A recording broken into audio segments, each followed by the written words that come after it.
Hello, magandang araw po sa inyong lahat. Pag-usapan po natin ngayon itong topic na to, itong negosyong walang puhunan. Meron nga ba ganun? Okay, pag-usapan natin ito pagkatapos ng intro.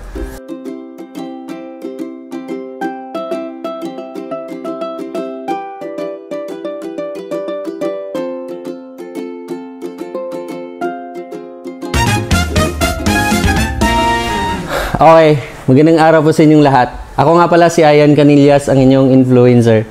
Agribusiness influencer. Pero ang pag-usapan natin ngayon, isi-share ko dito sa vlog na to. Ito yung topic na negosyong walang puhunan. Nakukuha ko ito sa kaibigan ko na si Sir Abian Pool Sombrero. Isa po siyang influencer din po at coach din po. Mentor, alright? At isa pong kaibigan natin na talagang magaling po siya sa tinatawag natin ito, especially sa real estate. At sa mga business ideas, marami po siyang natutunan.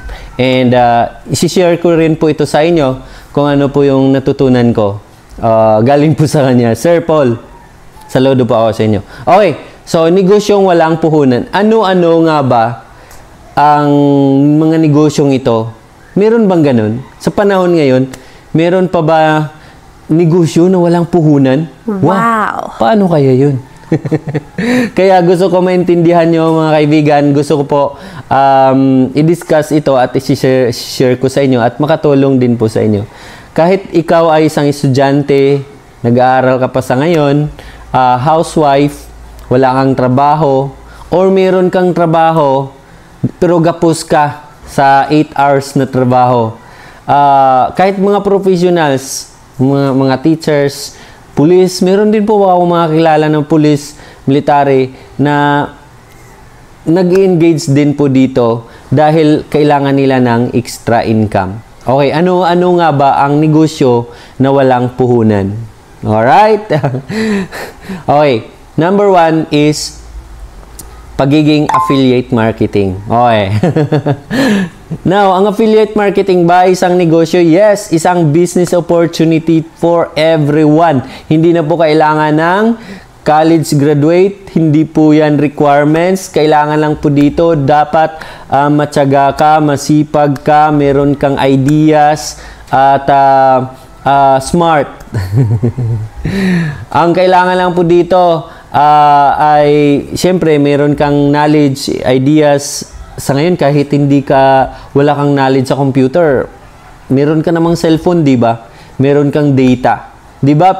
Minsan nag-Facebook ka, pero nagpo-post ka sa Facebook, sino lang ba yung kumikita? Siyempre si Facebook lang. Bakit di natin gawin na ang social media, si Facebook, si YouTube, si TikTok, ayan, pagkakitaan natin.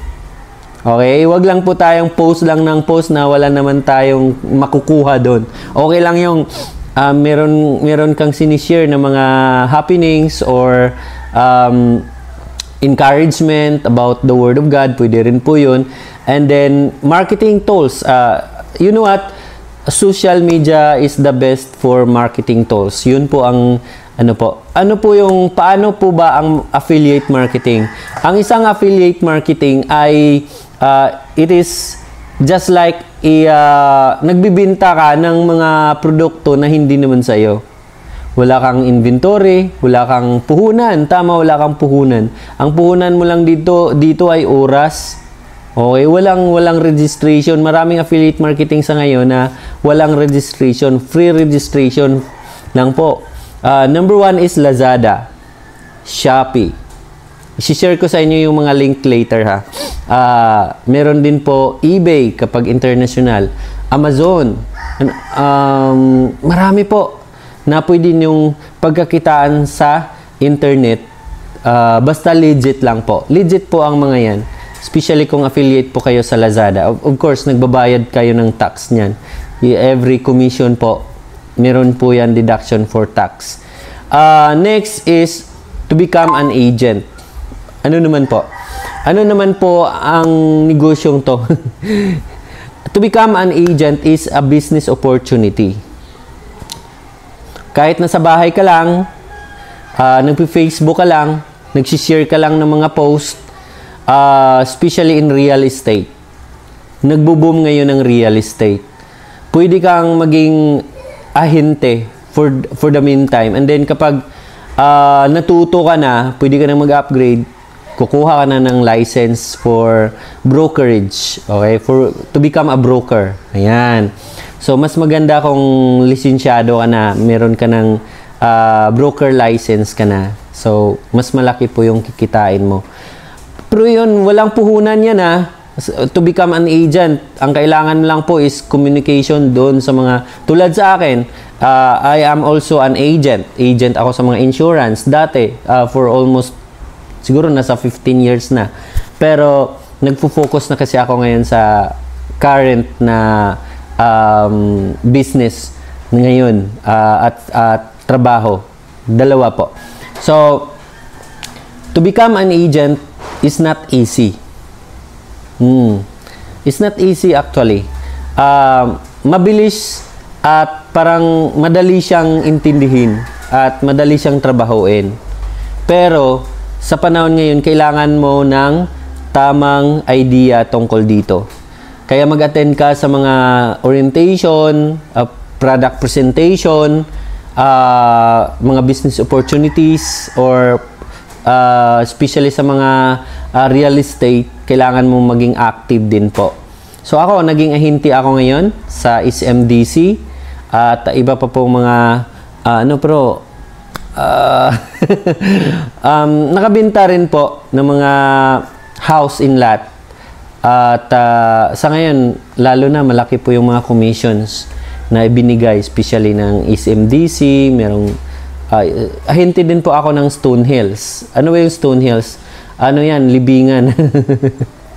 Real estate din yun. So, at least kumikita ka sa tamang paraan, legal na paraan, of course. Ano pa? Referral program. Maraming referral program.